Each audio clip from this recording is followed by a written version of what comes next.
Hey everyone, in this video I'll show you how to fix the Lyca Mobile no service error message.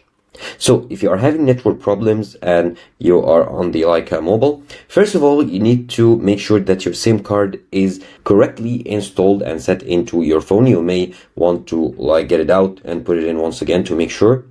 And once you do so, you can restart your phone. Usually a simple restart will do the trick.